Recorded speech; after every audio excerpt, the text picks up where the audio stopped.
بسم اللہ الرحمن الرحیم. ناظرین، میں ہوں عبدالباسط اور آپ دیکھ رہے ہیں ڈی سائفر. جیسا کہ آپ جانتے ہی ہیں کہ اس وقت فلسطین اور اسرائیل کے درمیان جنگ جاری ہے. بہت سی شہادتیں ہو گئی ہیں اس فلسطین میں، اور اسی طرح فلسطینی اس دفعہ بہت ان کو کامیابی بھی ملی اسرائیل کے خلاف، اور تقریباً 50 سال کے عرصے کے بعد 1973 کی جنگ کے بعد یہ پہلا موقع ہے کہ اسرائیلیوں کو اس قدر ہزیمت کا سامنا کرنا پڑا. تو ایک لحاظ سے اسرائیل کے حوالے سے جو ہمارے ذہنوں میں نقشہ تھا کہ جی انونسیبل ہے اور کوئی اندر گھس کے ان کو مار نہیں سکتا، تو فلسطینیوں نے یہ ثابت کیا ہے کہ ایسی بات نہیں ہے. لیکن اب اس کے نتیجے میں پچھلے 7 دنوں سے یہ جنگ جاری ہے. آج اسرائیل، جمعے کا دن ہے، اسرائیل نے ایک لحاظ سے فلسطینیوں کو وارننگ دی ہے کہ آپ غزہ جو سٹی ہے اس کو آپ چھوڑ کر ساؤتھ کی طرف آ جائیں تمام لوگ، کیونکہ وہ حماس کے خلاف ایکشن کرنا چاہتے ہیں. ان کا ارادہ یہی ہے، یا ان کا کہنا کم از کم یہی ہے کہ وہ اس دفعہ حماس کو ختم کریں گے.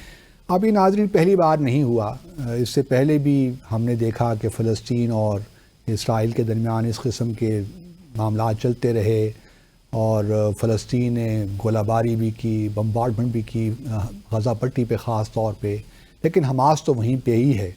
تو اس کو ختم کرنا، کیونکہ جو غزہ پٹی کی آبادی ہے تقریباً 23 لاکھ کے قریب ہے، 124 سے 140 کلومیٹر کا اسکوائر فیٹ کا رقبہ ہے، 4-5 میل یا کلومیٹر میرے خیال میں اس کی وڈتھ ہے، اور جو لمبائی ہے وہ تقریباً آپ کہہ لیجئے 50 کلومیٹر ہے. تو آپ اندازہ کر سکتے ہیں کہ کس قدر گنجان آباد علاقہ ہے یہ. اب صورتحال چونکہ یہ فلسطین اور اسرائیل کے درمیان تو رہی نہیں، کیونکہ اسرائیل کو مغربی دنیا سپورٹ کر رہی ہے، خاص طور پہ امریکہ، یورپین یونین، فرانس، جرمنی، برطانیہ. دوسری طرف جو اسلامی دنیا ہے وہ ایک لحاظ سے آپ کہہ سکتے ہیں کہ کچھ سمجھ نہیں آ رہی کہ وہ کہاں یا کس طرف کھڑے ہیں. پاکستان کا بھی ریئیکشن کوئی ذرا اینوڈائن سافٹ سا تھا، کوئی مائلڈ سا تھا، اور اسی طرح ایران نے البتہ بڑا کھل کے سپورٹ کیا ہے فلسطین کے کاز کو. تو اب آگے دیکھنا یہ ہے کہ آگے کیا معاملات کس طرح آگے چلیں گے. کیا یہ جو وار تھیٹر ہے یہ ایکسپینڈ ہوگا؟ کیا لیبنان میں جو حزب اللہ ہے وہ بھی اس میں شامل ہوں گے؟ پھر دیکھنا یہ ہے کہ ویسٹ بینک میں جو مغربی کنارہ ہے وہاں پہ کس طرح ریئیکشن ہوتا ہے. اگر غزہ پٹی میں واقعی اسرائیلی آرمی آتی ہے اور وہ گراؤنڈ ایکشن لیتی ہے تو کیا اس کے نتائج نکلیں گے. تو بہت سے پہلو ہیں اس کے، کیونکہ ایک ہیومینیٹیرین سچویشن تو بن گئی ہے، نہ وہاں کھانے کے لیے ہے، نہ فیول ہے، نہ بجلی ہے. تو اور پھر فلسطین جو ہیومینیٹیرین کوریڈور ہے، رفح کا شاید علاقہ ہے بارڈر، جو کہ ایجپٹ کے ساتھ کوریڈور بنانے کی باتیں ہو رہی ہیں، اس کی بھی اجازت نہیں دے رہا. تو بہت دل خراش قسم کی چیزیں ہو رہی ہیں اس وقت غزہ پٹی میں. تو ان تمام چیزوں کا احاطہ کرنے کے لیے آج میرے ساتھ ڈی سائفر میں موجود ہیں میرے senior colleague ambassador Javed Hafeez. Thank you very much sir for joining again decipher. سب سے پہلے سر میں سمجھنا چاہوں گا آپ سے، اور اپنے ناظرین کے لیے میرا پہلا سوال آپ سے یہ ہوگا کہ تھوڑا سا ہمیں پہلے یہ سمجھائیے کہ صہیونی اور یہودی میں کیا فرق ہے؟ صہیونی اور یہودی میں وہی فرق ہے جو ایک عام مسلمان اور ایک شدت پسند مسلمان میں ہے. جیسے آپ سمجھ لیں کہ جی ایک عام مسلمان بھی 5 وقت کی نماز پڑھتا ہے، اللہ اور اللہ کے رسول اور کتاب پہ یقین رکھتا ہے، اور ایک آپ سمجھ لیں داعش ہے یا طالبان ہے. تو صہیونی جو ہے وہ آپ سمجھ لیں کہ پولیٹیکل جو ہے، اوکے، جو یہ سمجھتا ہے کہ یہ زمین جو ہے وہ انتہا پسند ہے، یہ سمجھتا ہے کہ یہ زمین صرف ہماری ہے، اس پہ کسی اور کے رہنے کا حق نہیں ہے. اس طرح یہ بھی کہہ سکتے ہیں کہ ہندوازم اور ہندوتوا میں جو فرق جی ہے بالکل وہ یہی فرق بھی ہے. بالکل وہی. اچھا اب سر آگے چلتے ہیں، یہ تھوڑا بتائیے کہ آپ کیا سمجھتے ہیں کہ اس وقت جو حماس نے پچھلے ہفتے حملہ کیا وہ مناسب تھا اس طرح حملہ کرنا؟ اس کے محرکات کیا ہو سکتے ہیں؟ حماس کی کیا انٹینشنز تھی کہ انہوں نے یہ حملہ کیا؟ آیا یہ ان کا اپنا فیصلہ ہوگا، یا آپ کے اس کے پیچھے کوئی ایران کی بھی انکریجمنٹ لگ رہی ہے؟ جی بہت اچھا سوال ہے. اصل میں بھی اس پہ سوچتا رہا ہوں، اور میرا انیشیل ریئیکشن جو تھا فوراً جس دن جنگ شروع ہوئی ہے وہ یہی تھا کہ ایک بہت بڑی غلطی ہو گئی ہے اور اس سے بہت تباہی آئے گی غزہ میں. لیکن پھر میں نے کچھ ریسرچ کی, کچھ اور جو مڈل ایسٹ کے ایکسپرٹس ہیں ان سے بات کی, کچھ تاریخ کو کھنگالا, تو بات یہ ہے کہ یہ جو فلسطینیوں کے ساتھ مظالم ہیں یہ صرف 48 سے نہیں شروع ہوئے, یہ اس سے پہلے یعنی جب برٹش مینڈیٹ تھا اس زمانے میں 1917 سے پہلی جنگ بیلفور ڈکلیریشن جو ہے وہ 1917 میں ہوئی, اور اس کے بعد پھر جو تھے اپنے لوگ آنے شروع ہو گئے یورپ سے. تو اپنا فلسطینی جو ہیں وہ آہستہ آہستہ جانے لگے. کچھ جو ہیں ان کو نکال دیا گیا زبردستی, کچھ کو اتنی لیکریٹو پرائسز دی گئی زمین کی اور دوسرے کے کہ وہ چلے گئے. تو یہ سلسلہ جو ہے یہ اب 100 سال سے زیادہ پرانا ہے, لیکن خاص طور پہ جو زیادتی ہے, جو ظلم ہے, وہ 1948 سے نکبہ سے شروع ہوتا ہے. نکبہ مینز ڈیزاسٹر. تو وہ جب 48 میں جو ان کو ہوئی, شکست ہوئی, اور یعنی گاؤں کے گاؤں جو ہے وہ تباہ کر دیے گئے. آپ یہ دیکھیے کہ اس وقت بھی 6 ملین یعنی 60 لاکھ سے اوپر لوگ جو ہیں فلسطینی, وہ بیروت کے, سیریا میں ڈماسکس کے گرد ہوتے تھے, اور جارڈن, ان کیمپوں میں پڑے ہوئے ہیں سنس. کچھ جو ہے وہ گئے اپنا 48 کے بعد, اس کے بعد ایک بڑی تعداد جو ہے وہ 67 کے بعد گئی, اور ان کی تعداد میں اب ان کی دوسری تیسری نسل جو ہے. تاریخ کی سر ہم چونکہ بات کر رہے ہیں, اب تاریخ میں تو یہ بھی کہا جاتا ہے نا, اگر اس وقت یہ لوگ عرب دنیا تسلیم کر لیتی یا فلسطینی تسلیم کر لیتے, جو اس وقت پروپوزل تھی 1948 میں کہ جی یہ جو بیت المقدس ہے اس کو انٹرنیشنل سٹی بنا دیں, وہ انہوں نے ماننے سے انکار کر دیا. اس کی وجہ سے بھی شاید پرابلمز ایسکلیٹ ہوئے اس وقت. جی میرے خیال میں اب ود ہائنڈ سائٹ مجھے تو لگتا ہے کہ وہ مان لینا چاہیے تھا, اس لیے کہ وہ تقریباً آدھا تھا. بالکل. اب جو ویسٹ بینک اور غازہ کی جو زمین ہے یہ 22% ہے آف پیلسٹائن. تو اور اگر جیروسلم جو ہے, جس کو ہم القدس کہتے ہیں, کیونکہ جیروسلم جو ہے وہ اسرائیلی کہتے ہیں یا کرسچن کہتے ہیں, تو اگر وہ مان لی جاتی تو یہ مسئلہ اتنا گمبھیر آج نہ ہوتا, اور بہت ساری جانیں جو تھیں وہ بچ جاتی. تو حماس کی کیا محرکات تھے سر اس وقت حملہ کرنے کے جو ہفتے کو انہوں نے کیا, کیونکہ یہ 50 سال بھی گزر گئے یام کپور وار کو بھی, اکتوبر میں ہی ہوئی تھی 6 اکتوبر 1973 میں, اگر تو یہ 7 اکتوبر کو ہوا ایگزیکٹلی 50 سال کے بعد. بالکل اسی دن ہوا, اور بڑا تاریخی دن ہے ان کے لیے بھی, ان کے لیے بھی, دونوں طرفوں کے لیے. اور وہ اسرائیلی جو ہے وہ جشن منا رہے تھے اس دن. نائٹ کلبز جو ہیں وہ خوب آباد تھے, اور ایک نائٹ کلب کے پورے حملہ ہوا. تو اصل میں ہمیں وہ جو ہے یوم کپور کا تو ذکر جو ہے اس وجہ سے ضروری ہے کہ اس کو ریپیٹ کیا گیا اسی دن. لیکن ایک اور چیز جو اہم جس کو دیکھنے کی ضرورت ہے کہ یہ غزہ کے اوپر جو بلاکڈ ہے وہ 16 سال سے ہے. بالکل. یعنی 2007 میں وہاں پہ باقاعدہ الیکشن ہوئے, انٹرنیشنل آبزرورز آئے ویسٹ سے بھی, پوری دنیا سے, انہوں نے سرٹیفائی کیا کہ یہ بڑے فیئر اور فری الیکشنز ہوئے ہیں. اس میں مقابلہ تھا حماس اور PLO کے درمیان. بالکل, الفتح جو ہے. جی. تو اس نے حماس نے وہ الیکشن جیتے. اب انہوں نے کہا کہ جی یہ تو آ گئے, یہاں پہ ٹیررسٹ آ گئے, انتہا پسند آ گئے, تو انہوں نے بلاکیڈ کیا اس کا. اب یہ دیکھیں کہ جو غزہ ہے, آپ نے خود ہی اس کا جغرافی جو ہے اس کی تشریح کر دی ہے, اس سے نکلنے کے اور وہاں اندر جانے کے صرف 2 راستے ہیں. ایک مقبوضہ فلسطین سے جس کو کنٹرول کرتا ہے اسرائیل, اور دوسرا رفح کا ہے جو سینائی سے جاتا ہے. بالکل. اور اس کو کنٹرول کرتا ہے ایجپٹ. اور جو میرے فلسطینی دوست بتاتے ہیں کہ وہ تو اکثر جو ہے وہ بند رہتا ہے, اور بڑا سخت کنٹرول ہے اس کے اوپر ایجپٹ کا, وہاں سے کسی کو آنے نہیں دیتے.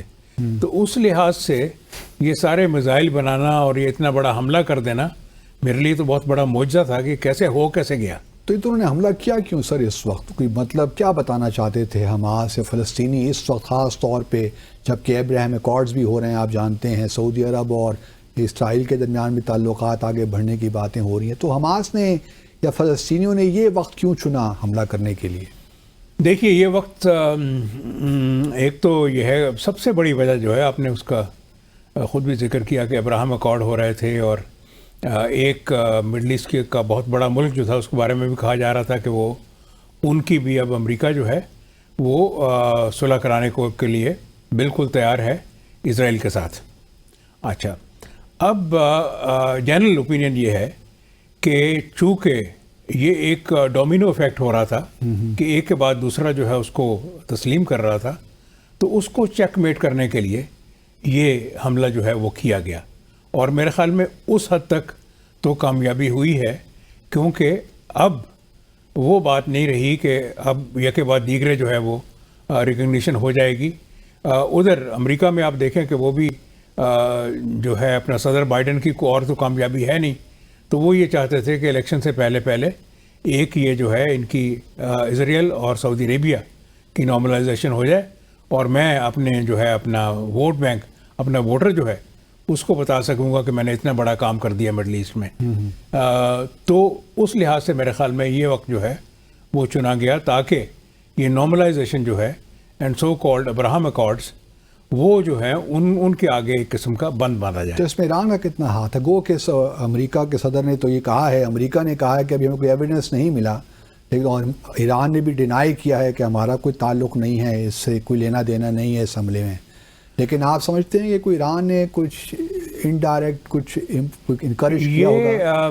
تو دیکھیے یہ پھر اپنا کافی کپ ریڈنگ والی بات ہوگی. ٹھیک.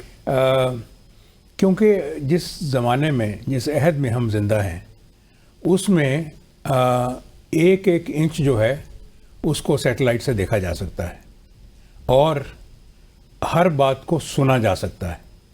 تو ایسی صورتحال میں جب یعنی اسرائیل کے پاس بھی وہ ٹیکنالوجی ہے، بلکہ بعض لحاظ سے یہ کہا جاتا تھا کہ سرویلنس میں جو ہے اسرائیلی ٹیکنالوجی جو ہے even in some ways is better than the U S technology.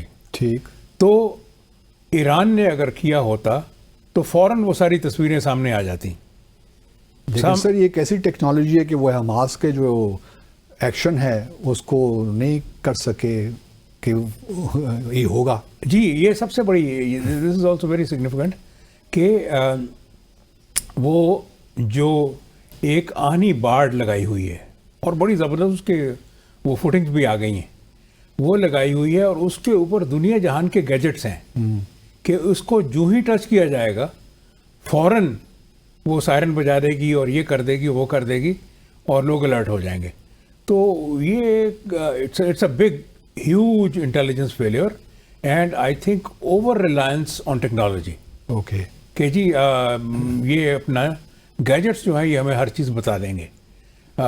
تو اب میرے خیال میں جو لوگ وار سٹڈیز کرتے ہیں ان کو یہ دیکھنا پڑے گا کہ جو ہے وہ ڈیجیٹل ٹیکنالوجی کے علاوہ ہیومن جو ہے انٹیلیجنس وہ بھی ساتھ، جب تک بالکل ساتھ ساتھ نہ ہو دونوں تو کام نہیں چلتا. اچھا یہ بتائیے سر کہ ایران کو کتنا نقصان ہوا ہے جو اس وقت فلسطین اور اسرائیل کے درمیان ہو رہا ہے، حماس کے اس حملے سے یا فلسطینیوں کے اس حملے سے ایران کو ڈپلومیٹکلی آپ سمجھتے ہیں کچھ نقصان ہوا ہے ویزاوی سعودی عربیہ؟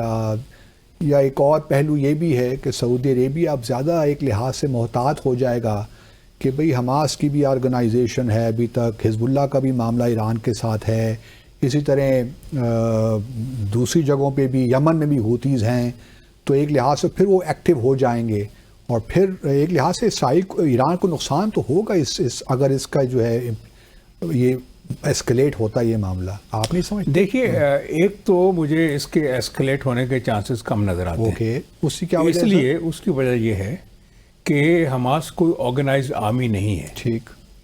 حماس کے پاس کوئی جو ہے وہ اسلحے کے ذخائر نہیں ہیں بہت بڑے، تو اس وجہ سے یہ معاملہ ایسکلیٹ نہیں ہوگا. اور آپ نے فرمایا کہ اس سے ایران کو کیا نقصان ہوا ہے. میرے خیال میں تو ایران جو ہے has emerge as a champion of the Palestinian rights. یعنی اب اگر آپ پوری اسلامی دنیا کو دیکھیں اس میں سب سے زیادہ کلیئر سٹینڈ جو ہے وہ ایران نے لیا ہے، اس کے بعد پھر ٹرکی آتا ہے, پھر قطر آتا ہے. باقی جو ہے سارے سٹینس جو ہیں وہ مائلڈ ہیں. کوئی سیز فائر کی بات کر رہا ہے, کوئی صلح جوئی کی بات کر رہا ہے. تو I think Iran that way has. نہیں, ایران کو فلسطینیوں کے معاملے میں تو ڈیفینیٹلی ان کو ایک لحاظ سے دے ہیو کم آؤٹ کہ جی ہم سپورٹرز ہیں, اسٹرانگ سپورٹرز ہیں فلسطین کے. لیکن دوسری طرف یہ بھی تو دیکھیے نا کہ سعودی عرب بھی ذرا تھوڑا سا کاشیس ہو جائے گا اپنی اپروچ میں ویزا وی ایران, اور جو ایک پروسیس ان دونوں کے درمیان چل رہا تھا وہ شاید کسی حد تک وہ بھی تھوڑا سا اس میں بھی ایک ٹھہراؤ آ جائے. جی وہ اس حد تک ہو سکتا ہے, لیکن یہ ہے کہ وہ کوئی بریک ڈاؤن تو نہیں ہوا, کیونکہ اب آپ اس طرح سے بھی دیکھیں کہ اب ایران کا اور سعودی عرب کا سٹینس جو ہے وہ قریب تر ہو جائے گا اس جنگ کی وجہ سے. اچھا, یعنی پہلے جو آپ یعنی امیجن کریں کہ اگر یہ جنگ نہ ہوتی اور نارملائزیشن ہو جاتی سعودی عرب کی اور اسرائیل کی, تو ایران اور سعودی عربیہ بالکل پولز اپارٹ ہو جاتے, بالکل پولز اپارٹ ہو جاتے. تو اب جو ہے Saudi Arabia and the other Gulf countries like Kuwait, Oman, یہ قطر تو آلریڈی ہے, یہ اب فلسطینیوں کے حقوق کی بات کرنے لگ گئے ہیں. تو اس لحاظ سے ان کا سٹینس جو ہے وہ ایران سے قریب تر ہو گیا. لیکن سعودی عرب کے ایک تو انکریجنگ بات یہ ہوئی کہ سعودی عرب کے ولی عہد اور پرائم منسٹر محمد بن سلمان نے ایران کے صدر ابراہیم رئیسی سے ٹیلی فونک گفتگو بھی کی, ان سے بات چیت کی. تو یہ ایک پازیٹیو پہلو ہے کہ کم از کم یہ جو ان کے تعلقات مارچ میں قائم ہوئے تھے, دوبارہ بحال ہوئے تھے, وہ بھی یہ سمجھتے ہیں کہ بہت سی قوتیں ایسی ہیں جو کہ ایکسپلائٹ کریں گی سچویشن کو. تو آپ کو بھی یہی لگتا ہے کہ یہ ایک اچھا میرے خیال میں انیشیٹو تھا محمد بن سلمان کا, انہوں نے رابطہ قائم کیا؟ جی بالکل رابطہ قائم ہوا ہے, اور یہ بالکل بہت یعنی اچھی ہے پیش رفت. اور اسی طرح سے ٹرکی کا اور سعودی عربیہ کا بھی رابطہ ہوا ہے. تو یہ رابطے جو ہیں وہ آپس میں ہو رہے ہیں. اور اس میں بیسک چیز ایک جو ڈپلومیٹکلی پرابلم آ رہا ہے وہ میں آپ کو بتاؤں, پاکستان کے لیے بھی ہے, عرب دنیا کے لیے بھی ہے. عرب ورلڈ نے 1974 میں عرب لیگ نے تسلیم کر لیا تھا پی ایل او کو as a sole legitimate representative of Palestinians. اور حماس جو ہے وہ ایک طرح سے پی ایل او کی اب حزب مخالف سمجھ لیں. ٹھیک ہے, اپوزیشن ہے, کیونکہ دونوں کی سوچ جو ہے وہ مختلف ہے.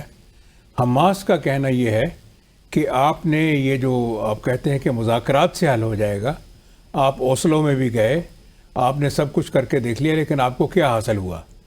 تو لہٰذا اب دونوں کی سوچ جو ہے, اور حماس جو ہے وہ اخوان سے زیادہ انسپائرڈ ہے. P L O as compared is more secular. ٹھیک. تو اس لحاظ سے بھی پرابلم آ رہا ہے پاکستان کو بھی اور عرب ورلڈ کو بھی, کہ جو لڑائی ہے اس میں بیسکلی جو فرنٹ ہے, فرنٹ لائن پہ وہ حماس ہے, پی ایل او نہیں ہے. ٹھیک. لیکن گفتگو جو ہے وہ ہماری بھی مجبوری ہے, عرب کنٹریز کی بھی ہے, کہ انہوں نے تھرو پی ایل او اور تھرو رام اللہ کرنی ہے. ٹھیک. یہ بڑا امپورٹنٹ نقطہ امبیسڈر صاحب نے اٹھایا ہے. تو اس سے مزید بھی چاہوں گا کہ اس پہ ہم گفتگو کریں اپنے ناظرین کے لیے, کیونکہ ایک طرف تو دنیا جو ہے وہ تو پی ایل او یا محمود عباس جو پریزیڈنٹ ہیں ان کو ہی لیجیٹیمیٹ ریپرزینٹیو سمجھتی ہے, اور حماس کو بہت سے ممالک نے دہشت گرد تنظیم قرار دیا ہوا ہے. تو ایک مشکل بھی ہے, کیونکہ جو پیلسٹینین اتھارٹی جو ویسٹ بینک رام اللہ میں ہے ان کا اثر و رسوخ کوئی نہیں ہے, کنٹرول نہیں ہے غزہ پٹی میں. تو یہ مشکلات بھی ہیں بیچ میں. تو ان پہ ذرا بات کرتے ہیں, واپس آ کر ہمارے ساتھ رہیے. Welcome back. اچھا سر, اب جس طرح آپ نے فرمایا کہ صدر محمود عباس ٹھیک ہے وہ پیلسٹینین اتھارٹی کے پریزیڈنٹ تو ہیں, لیکن اتھارٹی ہے کوئی نہیں ان کے پاس. یہ کس قدر مشکل بناتا ہے اس تمام قضیے کو کہ گفتگو اب کس سے کی جائے, کیونکہ حماس کو تو اکثر مغربی دنیا جو ہے وہ دہشت گرد تنظیم سمجھتے ہیں. تو یہ معاملہ کس طرح آگے چلے گا؟ مطلب آپ نے کہا کہ اسکلیٹ نہیں ہوگا, ٹھیک ہے حماس کے پاس تو کوئی ایسا ذخیرہ نہیں ہے گولہ بارود کا, لیکن دوسری طرف ایسکلیشن اسرائیل کی جانب سے تو ہونے جا رہی ہے نا، میں نے ایک لحاظ سے ایکشن تو ہوگا جی بالکل، اور اس میں عام معصوم لوگ ہی شہید ہوں گے، مارے جائیں گے، تو اس لحاظ سے یونیلیٹرل ایسکلیشن تو ہے. تو کہنے کا مقصد یہ ہے کہ اب محمود عباس سے آج مل رہے ہیں اینٹنی بلنکن، امریکہ کے جو سیکرٹری ہیں، وہ مل رہے ہیں وہ عمان میں، جارڈن میں، وہ رام اللہ میں نہیں مل رہے. تو ایک لحاظ سے محمود عباس کتنا افیکٹو ہو سکتے ہیں اس وقت ساری صورتحال میں؟ آپ کیسے دیکھتے ہیں اس صورتحال کو؟ جی اس خاص طور پہ یعنی یہ پچھلے جب سے یہ سلسلہ شروع ہوا ہے، یعنی پچھلے 7 دن میں محمود عباس اور مارجنلائز ہو گئے ہیں. ٹھیک. تو اب وہ یہ نہیں کہہ سکتے کہ میں ایون جو وہ علاقہ ہے جس کو وہ کنٹرول کرتے ہیں آن پیپر، کہ میں اس کو بھی ریپرزینٹ کرتا ہوں. اس لیے کہ جو ہے آن گراؤنڈ سچویشن یہ ہے کہ ویسٹ بینک میں بھی حماس کی پاپولیرٹی بہت بڑی ہے یہ پچھلے 1 ہفتے میں. تو وہ تو کاسمیٹکس ہیں، فوٹو آپس ہیں کہ جی ان سے بھی ملے ہیں وہ، کیونکہ اگر اسرائیل گئے تو اس کو ذرا بیلنس کرنے کے لیے محمود عباس کو بھی ملنا ضروری ہے تھا. حماس کو اس لیے نہیں مل سکتے کہ حماس ان کی نظر میں ٹیررسٹ آرگنائزیشن ہے، لیکن بات چیت جب ہوگی صلح کے لیے تو اصل جو ہے وہ فیصلہ جو ہے وہ حماس کا ہوگا. ٹھیک. وہ محمود عباس کا نہیں ہوگا. اور وہ یہی ایران اور قطر وغیرہ کروائیں گے. ایران کرائیں گے، قطر کرائیں گے. پہلے جو ہے وہ ایجپٹ کرواتا رہا ہے، لیکن اب لگتا یہ ہے کہ ایجپٹ کے اوپر اتنا ٹرسٹ نہیں ہے حماس کا. واٹ اباؤٹ سعودی عربیہ کے کوئی تعلقات ہیں یا Saudi Arabia they stay away from Hamas? نہیں، وہ دے آلسو اسٹے اوے. تو وہ بھی ہمارے والا پاکستان والی سچویشن ہے. تو اس لحاظ سے امریکہ کے وزیر خارجہ خلیج میں بھی آ رہے ہیں. تو جو ہے وہ بات چیت جو ہے وہ کئی چینل سے ہو سکتی ہے. Best suited in my opinion is Turkey. جی ہاں، انہوں نے آفر تو کی ہے میڈیشن. جی میڈیشن کی، اور اس کا ان کو ایڈوانٹیج یہ ہے کہ ان کے تعلقات دونوں سے ہیں، اسرائیل سے بھی ہیں اور حماس سے بھی ہیں. یو اے ای کا کوئی رول نہیں دیکھ رہے آپ؟ یو اے ای کا، یو اے ای سے بھی کہا جائے گا کہ وہ اپنے گڈ آفیسز یوز کریں. یو اے ای سے بھی کہا جائے گا، لیکن U A E is very cold towards Hamas. لیکن ابھی جو عرب لیگ کا کل ہوا بدھ کے روز اجلاس، اس میں تو کوئی خاص چیز نکلی نہیں سر. اس کا مطلب یہ ہے کہ عرب دنیا بھی ڈیوائیڈڈ ہے، ایک طرف سیریا ہے اور ممالک ہیں. عرب دنیا کے اپنے مسائل بہت ہیں. تو اب دیکھیں نا، جو رول سیریا کا ہو سکتا تھا وہ نہیں ہوا، نہ ہو سکتا ہے. کل جو ہے وہ دمشق اور حلب کے اوپر بھی بمباری ہو گئی ہے. تو عرب ورلڈ جو ہے وہ منقسم ہے اور کمزور ہے بہت. لیکن سر ہم تو سن رہے ہیں کہ عرب دنیا اکنامکلی کتنا گرو کر رہی ہے، سعودی عرب کہاں سے کہاں پہنچ گیا، یو اے ای کہاں سے. کمزور کہاں سے ہیں سر یہ لوگ؟ کمزور اس طرح سے ہیں کہ جسے کہتے ہیں نا 1 اور 2 11، وہ ڈویژنز ہیں. سعودی عرب کے ساؤتھ میں، یمن میں ابھی تک مسئلہ جو ہے وہ طے نہیں ہوا. پھر یہ ہے کہ سیریا میں لو لیول سول وار جاری ہے. اور عراق کا کیا حشر ہوا؟ عراق ایک زمانے میں اتنا جو ہے وہ طاقتور ہوا کرتا تھا. ایجپٹ کتنا پاورفل ہوا کرتا تھا. ایجپٹ جو ہے وہ بھی وہ نہیں ہے ملک، وہ ایجپٹ نہیں ہے جو ہم نے کبھی. اگر زمینی حملہ کرتے ہیں، آرمی گھستی ہے اسرائیلی، 1 لاکھ کے قریب آرمی جمع کر رکھی ہے، 3 لاکھ ریزروز جو ہیں ان کو ہی بلا رکھا ہے. اگر یہ ایکشن ہوتا ہے غزہ پٹی میں، تو کیا آپ سمجھتے ہیں کہ پھر جو حزب اللہ لبنان سے ایک اور فرنٹ کھولے گی، یا سیریا بھی گولان ہائٹس پہ کچھ کر سکتا ہے؟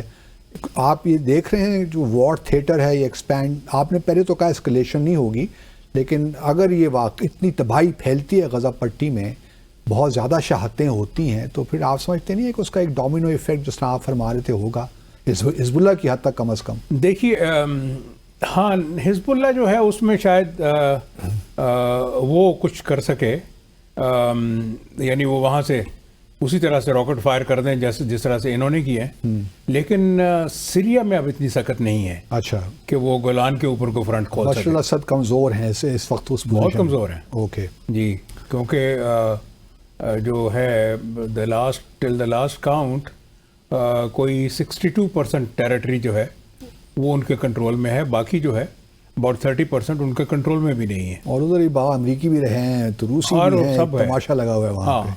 تو آپ حزب اللہ کی جانب سے دیکھ رہے ہیں، ان کے پاس جو میں خبریں دیکھ رہا تو تقریباً 5000 راکٹس موجود ہیں جو فائر کر سکتے ہیں اسرائیل پر. کر سکتے ہیں، لیکن اب یہ بھی دیکھنا پڑے گا کہ کیا بیروت میں جو گورنمنٹ ہے وہ اس کا سٹینس کیا ہے. وہ تو حزب اللہ کو ایک لحاظ سے بڑی زبردست ان کے درمیان آپس میں کھچمچ چل رہی ہے. ہاں وہ تو Hezbollah is not very light by the, کیونکہ کرسچن اور مسلم پاپولیشن کا بھی تو معاملہ ہے نا وہاں پہ. یہ بھی معاملہ ہے. تو لیکن جو بہت بڑا کوشچن میرے ذہن میں ہے، and I have no answer right now, کہ کیا جو میرونائٹس لیبنیز ہیں جو کنٹرول کرتے ہیں، جو جن کے پاس پریزیڈنسی ہوتی ہے لیبنان میں، are they in a position to restrain Hezbollah. ہاں یہ ایک بڑا اہم سوال ہے. لیکن میرے ذہن میں اب اس کا جواب نہیں ہے فی الحال، کیونکہ حزب اللہ ماضی میں ان کو ڈیفائی کرتی رہی ہے. میرے خیال میں ابھی سر ان کے پاس ایک کیپیسٹی ہے کہ وہ ڈیفائی کریں. اچھا، میرا اپنی اسیسمنٹ ہے اگر وہ چاہیں. لیکن اب وہ آبویسلی وہ بھی بہت سے ویریبلز ہیں جو سامنے رکھیں گے. لیکن آپ یہ چیز بھی دیکھیں کہ حزب اللہ کا فوکس بھی اس وقت بیکاز آف سیریا ڈسپرسڈ ہے. لیکن سیریا کے ساتھ تو تھوڑے بہت ایک لحاظ سے کچھ پرابلمز ہوئے ہیں. حماس اور سیریا کے درمیان بھی پرابلمز ہوئے ہیں، اور کچھ حزب اللہ اور بشار الاسد کے درمیان بھی کچھ پرابلمز ہوئے ہیں. جی ایک لحاظ سے کیونکہ Hezbollah actually has been deployed Syria میں. انہوں نے باقاعدہ جو ہے وہ ڈماسکس کی گورنمنٹ کے ساتھ مل کے لڑتے رہے ہیں. تو آئی ڈونٹ نو اب ان کی پوزیشن، ان کی پریزنس کیا ہے سیریا میں. لیکن ایز آئی سیڈ کہ یہ ان کی اٹینشن جو ہے، اب ان کو اگر انہوں نے لڑنا ہے تو واپس جو ہے اسرائیل کے اوپر ان کو فوکس کرنا پڑے گا. ٹھیک. اچھا سر، ایک اور دیکھیں نا، مغربی دنیا ہمیں کہہ رہی ہے کہ جی یہ دہشت گردی ہو گئی، اور آج بالکل تاریخ کے حوالے دیے گی تو فورن آکوپیشن کے خلاف فلسطینی اپنی جد و جہد کر رہے ہیں. جی. اور ایک لحاظ سے جو بین الاقوامی قانون ہے وہ بھی اس کی اجازت دیتا ہے کہ آپ حق خود ارادیت کے لیے، اپنی آزادی کے لیے، ایون آرمڈ اسٹرگل بھی کریں، اس کی بھی اجازت ہے بین الاقوامی قانون میں. تو یہ کس طرح ایک لحاظ سے، یہ کوئی انٹر اسٹیٹ وار تو نہیں ہے، نہیں انٹر اسٹیٹ، لیکن جس طریقے سے ہمیں دنیا یہ بتانے کی کوشش کر رہی ہے، مثال کے طور پہ یورپین یونین کے جو ہیں پریزیڈنٹ، جو یورپین کمیشن ہے، وہ کہتی ہیں کہ جی یوکرین میں جس طرح رشیا نے الیکٹریسٹی پہ، انفراسٹرکچر پہ حملہ کر رہے ہیں، یہ کر رہے ہیں، وہ کر رہے ہیں، یہ سارا دہشت گردی میں آتا ہے، اس کی کوئی اجازت نہیں دی جا سکتی. اب وہی کام اسرائیل فلسطین میں کر رہا ہے، غزہ پٹی میں کر رہا ہے، تو اس کی اجازت ہے. یہ دوہرے معیار کیوں ہیں سر، جہاں فلسطین کی بات آتی ہے اور یوکرین کی ہم دیکھتے ہیں؟ یہ بالکل آپ نے بجا فرمایا کہ دوہرے معیار ہیں. یوکرین میں اور روس کی وار میں اور معیار ہے. وہاں پہ یوکرین کو رائٹ آف سیلف ڈیفینس حاصل ہے مغرب کی نظر میں، یہاں پہ فلسطینیوں کو حاصل نہیں ہے. دوہرے معیار کی سب سے بڑی جو ہے مثال وہ یہ ہے کہ دنیا میں کوئی بھی یہودی کہیں پہ بھی ہو، یورپ میں ہو، امریکہ میں ہو، افریقہ میں ہو، وہ کسی وقت بھی آ کے اسرائیل میں آ سکتا ہے، وہاں آباد ہو سکتا ہے، وہاں کی شہریت لے سکتا ہے. جبکہ وہ 60 لاکھ لوگ جو کہ بے گھر کیے گئے ہیں فلسطین سے، جن کا تعلق اس زمین سے ہے، اس زمین سے ہے، اور ان کے آباء و اجداد ہزاروں سال سے وہاں رہ رہے ہیں، وہ ابھی بیروت میں ہیں، ڈماسکس میں ہیں، عمان میں ہیں، یا غزہ پٹی محصور ہیں، یا ویسٹ بینک میں محصور ہیں. بالکل.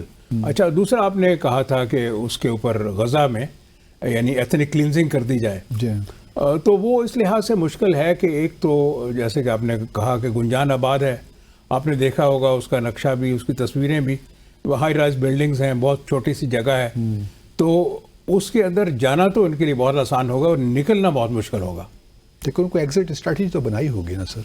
اب وہ بنائی ہوگی. اب یعنی ایون آپ دیکھیں، ہم نے جیسے کابل میں دیکھا کہ شہروں کے اندر جب آکوپائنگ فورس آتی ہے تو اس کے لیے بہت مشکلات ہوتی ہیں. لیکن یہ بھی تو سر بات اب جگہ درست ہے ہوگی. آبویسلی اگر حماس نے حملہ کیا تھا 7 اکتوبر کو کیا، انہوں نے بھی تو کیلکولیٹ کیا ہوگا نا، جو انہوں نے ہاسٹیجز پکڑے اسرائیلی تقریباً 100 سے زائد ان کے پاس اس وقت موجود ہیں، انہوں نے بھی تو کیلکولیٹ کیا ہوگا کہ فلسطین کا کیا ریسپانس ہوگا، یہ ساری چیزیں انہوں نے بھی تو کیلکولیٹ کی ہوں گی. جی بالکل کی ہوں گی، اور وہ جو ہیں 100+ ہاسٹیجز، وہ تو ایک بہت بڑا بارگیننگ چپ ہے.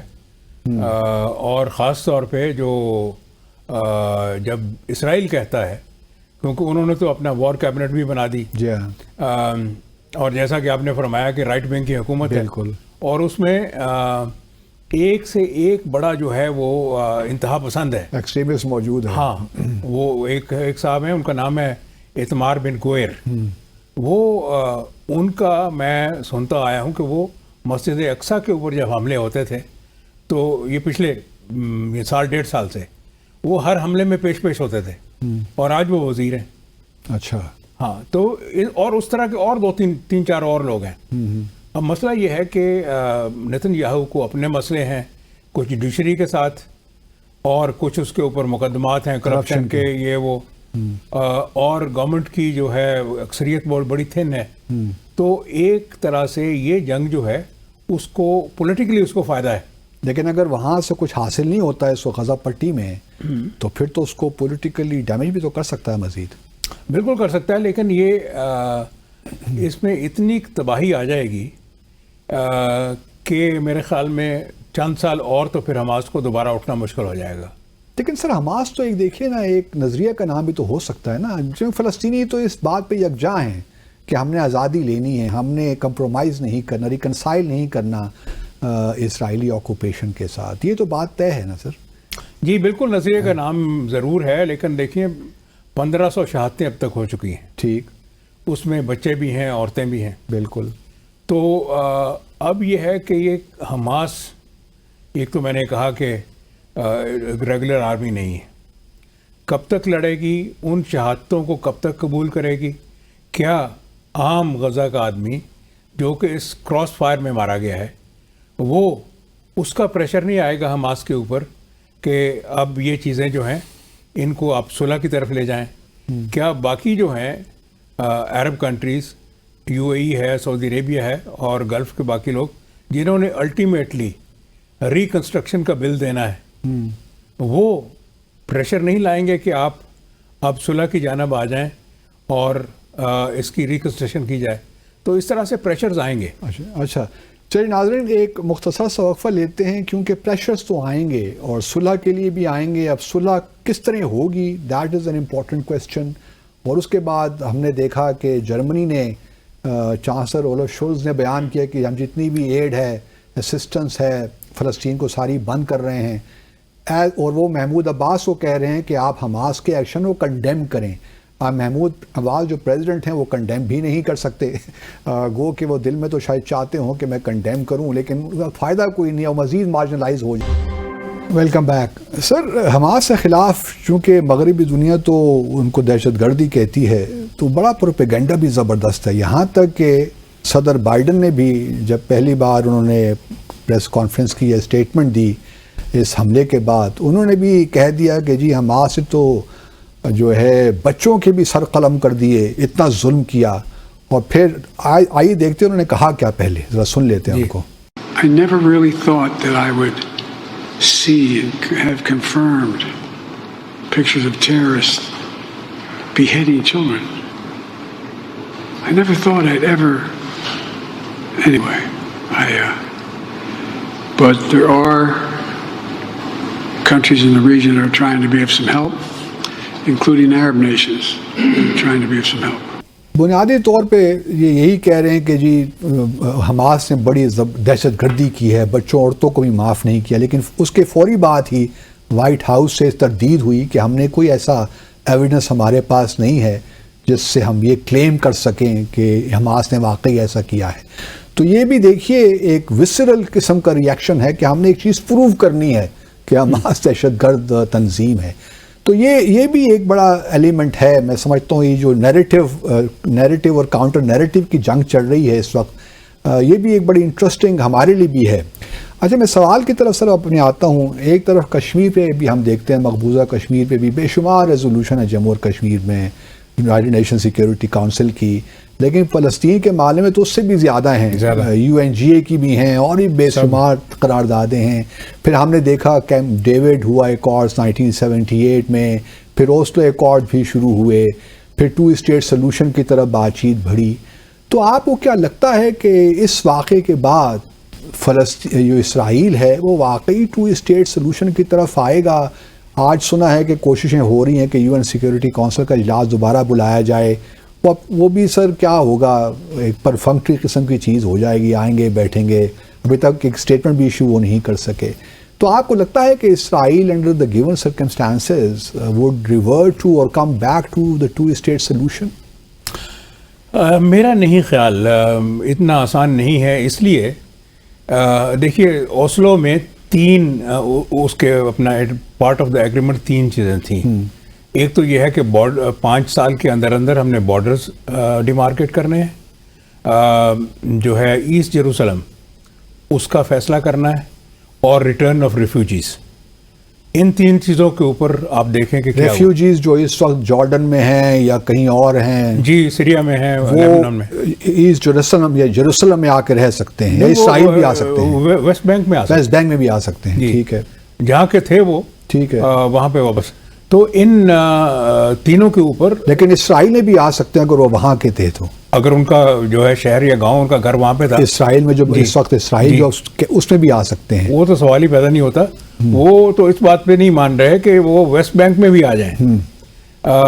تو اوسلو کے اوپر تو وہ 0 پیش رفت ہوئی. ٹھیک. پھر یہ ہے کہ اگر ان کی نیت ہوتی کہ ہم نے یہاں پہ اپنا 2 اسٹیٹ سولوشن کرنا ہے، تو کیا وہ یہودی بستیاں وہاں پہ بناتے؟ وہ بستیاں تو ہر سال بڑھتی ہی گئی ہیں. 2014 کے بعد کوئی نیگوسیشنز نہیں ہوئی. اور ادھر سے آپ امریکہ میں دیکھیں کہ یعنی پہلے کم از کم یہ ہوتا تھا، پریزیڈنٹ کلنٹن اور باراک اوباما ان کے زمانے میں فلسطین کی بات ہوتی تھی، کچھ نہ کچھ ان کی آپس میں بھی بات کروائی جاتی تھی. پریزیڈنٹ بائیڈن کے آنے کے بعد تو بالکل ہوا ہی نہیں کچھ. تو ایک طرح سے جس طرح سے امریکہ اور بین الاقوامی خاص طور پہ مغربی دنیا ان کو بالکل بھول رہی تھی کہ جی اس کو فلسطینیوں کے رائٹس کو بائی پاس کر کے ہم جو ہے ان کی عربوں سے صلح کرا دیں گے، اور اسرائیل جو ہے وہ ان عرب کنٹریز کے ساتھ مل کے مڈل ایسٹ کا ہیجمن بن جائے گا، اور باقی ایوری تھنگ ول بی ہاں کی ڈوری. ابھی سر ایک لحاظ دیکھیے نا، جو 2-3 مطالبات تھے فلسطینیوں کے یا عرب دنیا کے فار دیٹ میٹر کہ جی 1967 کی جو سچویشن ہے اس کو بحال کریں. پھر یہ ہے کہ بیت المقدس کو یا ایسٹ جیروسلم کو فلسطین کی جو ریاست ہے اس کا دارالحکومت بنایا جائے. اور پھر تیسرا یہ ہے کہ کنٹیگوس اسٹیٹ ہو. اب آپ غزہ کو دیکھ لیں اور ویسٹ بینک کو دیکھ لیں، اس کے درمیان فلسطین ہے اور اس میں تقریباً 50 میل کا معاملہ ہے، 50 کلومیٹر کا. تو یہ کنٹیگوس اسٹیٹ بھی ممکن ہے کیا ان سارے حالات میں، یا ہم یہ دیکھتے رہیں گے، اگلی نسلیں بھی اسی طرح جنگ دیکھتی رہیں گی سارے ویسٹ ایشیا مڈل ایسٹ میں؟ مجھے تو یہی لگ رہا ہے کہ یہ صورتحال کچھ ٹھیک ہونے والی نہیں. آپ دیکھیں، آپ آج کے ویسٹ بینک کو دیکھیں، وہاں پہ کوئی 550 کے قریب چیک پوسٹ ہیں اسرائیلی، اور ان سے جو فلسطینی ہیں وہ روزانہ گزرتے ہیں.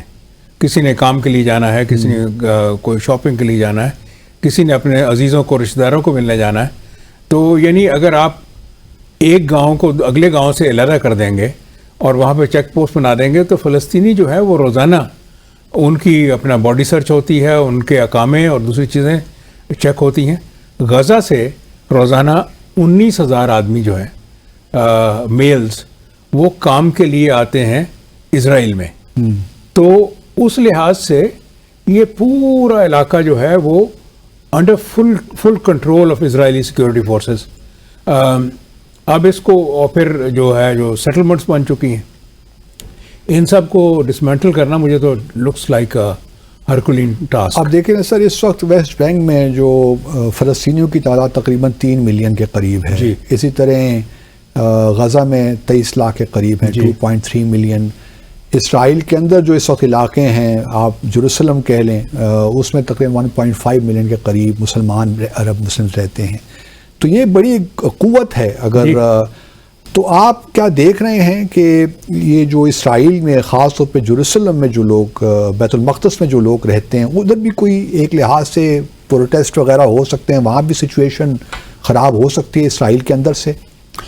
دیکھیے تو آپ نے دیکھا ہوگا کہ جو ہے ایسٹ جیروسلم میں خاص طور پہ تو صورتحال پچھلے 1.5 سال سے کشیدہ ہے. ہاں کشیدہ ہے, ٹرموائل ہے اراؤنڈ, خاص طور پہ مسجد اقصیٰ ڈیمانسٹریشنز ہوتی رہی ہیں.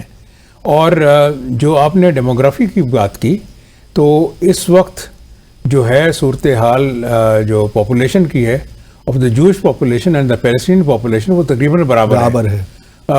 اب ان کو سب سے بڑا ڈر یہ ہے کہ مسلمانوں کی پاپولیشن جو ہے وہ ہم سے مستقبل میں زیادہ ہو جائے گی, اور یہی ایک وجہ ہے کہ جو ریفیوجیز ہیں, جو مہاجرین کو واپس نہیں آنے دے رہے تھے, کیونکہ بالکل پھر تو بالکل ہی جو ہے ڈیموگرافک جو ہے اسٹرینتھ عربوں کی بہت زیادہ بڑھ جائے گی. تو اس لحاظ سے مجھے نہیں نظر آتا کہ ریفیوجیز بھی واپس آ سکیں گے, یا 2 اسٹیٹ سولوشن جو ہے وہ ہمارے کو قریب ہے. یہ مغربی دنیا کا کردار بھی تو سر بہت ہی بھیانک رہا ہے اس معاملے میں. دیکھا جائے اسرائیل اور فلسطین کے معاملے میں جس طریقے سے وہ اسرائیل کو سپورٹ کرتے رہے, لیکن کچھ خوشی بھی ہوتی ہے, اطمینان بھی ہوتا ہے کہ مغربی دنیا میں بھی کچھ ایسے آوازیں سننے کو مل جاتی ہیں جو کہ اسرائیل کے فورن آکوپیشن کو کنڈیم کرتی ہیں, اس کے اسٹیٹ ٹیررزم کو کنڈیم کرتی ہیں, چونکہ روٹ کاز تو وہی ہے نا سر. تو یہ ایک آئرلینڈ پارلیمنٹ کے ایک ممبر آف پارلیمنٹ ہے, انہوں نے اپنی تقریر بڑی زبردست باتیں کی ہیں, اگر آپ اجازت دیں تو ناظرین کو سنا دیتے ہیں. پروڈیوسر صاحب سنائیے ذرا کیا کہتے ہیں آئرلینڈ کے parliamentarian. As they did in the past, chemical weapons, white phosphorus, being used by Israel. And you try to suggest there is some symmetry, some equivalence between the actions of Hamas and what Israel has been doing to the Palestinians for decades. Will you admit that the terrible loss of life and escalation of violence that we have seen in the last few days is simply a continuation of the crimes against humanity, the war crimes of the state of Israel against the people of Palestine? یہ سر اب دیکھیے سننے کو یہ بھی آ رہا ہے خبریں کہ فاسفورس بامز یا نیوٹران بامز جو ہیں وہ بھی استعمال ہو سکتے ہیں. نیوٹران بامز کا تو یہ ہے کہ وہ عمارتوں وغیرہ کو ڈسٹرائے نہیں کرتا, صرف لوگوں کو قتل کرتا ہے. تو یہ بھی ایک بڑی گھمبیر سی سچویشن ہے, تمام مسلم دنیا کو سوچنے کی تو بات ہے. پاکستان کا کہنا ہے کہ جی ہم OIC کے ایک ایکسٹرا آرڈنری سیشن کے لیے کوششیں کر رہے ہیں. اس کا کیا فائدہ ہوگا اگر عرب لیگ سے کوئی چیز نہیں نکلتی تو OIC کیا کر لے گی سر؟ جی OIC جو ہے ریزولوشن پاس کرے گی اور اس سے آگے شاید کوئی زیادہ نہ کر سکے, لیکن یہ ہے کہ OIC ایک چیز کر سکتی ہے, وہ یہ ہے کہ 2 چیزیں میرے خیال میں کر سکتی ہے. ایک تو اب ناؤ آن ورڈز جو اسرائیل کے ساتھ نارملائزیشن ہے اس پروسیس کو روک دے, اس پروسیس کو روک کے آئندہ یہ شرط رکھے کہ اب ہم فلسطینیوں کے رائٹس کی بھی بات کریں گے تھرو OIC. جو سعودی عرب نے بھی کی تو ہے ایک لحاظ سے. ہاں تو وہ کر سکتی ہے. اور دوسرا اس سے بھی زیادہ امپورٹنٹ, اس وقت جو ہے غزہ کو ہیومینیٹیرین اسسٹنس کی ضرورت ہے. وہاں پہ بجلی نہیں ہے, پانی نہیں ہے, غذا نہیں ہے. تو اب 23 لاکھ لوگ جو ہیں وہ کیا ایسے ہی بے یار و مددگار پڑے رہیں گے؟ ان کا بھی ہم نے سوچنا ہے. یہ بڑا اہم سوال ہے ناظرین, کس طرح ہی بے یار و مددگار ہوں گے. لیکن اب سوال اگلا تو یہ ہے جو امیڈیٹ ہے, کیا اسرائیل اب اپنی فوجیں غزہ پٹی میں بھجوائے گا؟ وہاں اور کتنی ریاستی دہشت گردی ہوگی, کتنا اور ظلم بربریت کا بازار جمے گا, یہ تو آج 1-2 دنوں میں پتہ چل ہی جائے گا. لیکن بہرحال پاکستان کا جس طرح میں نے پہلے کہا, ایک امپورٹنٹ بات یہ ہونی چاہیے تھی کہ ہم یہ کہتے کہ Israel must end its foreign occupation اور its illegal occupation of Palestinian territories. ہمارے جو آفیشیل ریئیکشن آیا, افسوس کے ساتھ کہنا پڑتا ہے کہ ذرا مائلڈ تھا, اور ہم نے آکوپینٹ اور آکوپائڈ لوگوں کو ایک ہی ساتھ کھڑا کر دیا. بہرحال ان اینی کیس یہ ایک ایسا معاملہ ہے, دل خراش سے معاملات ہیں. مسلمانوں کو سویلینس تو خیر جہاں بھی مریں ان کا دکھ ہوتا ہے، لیکن بٹ ان اینی کیس آگے حالات کوئی اچھے نظر نہیں آ رہے. ہم دعا گو ہیں کہ اللہ تعالیٰ تمام لوگوں کو اپنے حفظ و امان میں رکھے. Sir I am so grateful to you for joining us. جی ویلکم مائی پلیئر. انشاءاللہ آپ سے مستقبل میں بھی استفادہ کرتے ہیں انشاءاللہ. ناظرین آج کا پروگرام یہیں ختم ہوا. انشاءاللہ کل شب 10 بجے دوبارہ آپ سے ملاقات ہوگی. اپنا اور اپنے ارد گرد رہنے والوں کا خیال رکھیے. اللہ حافظ.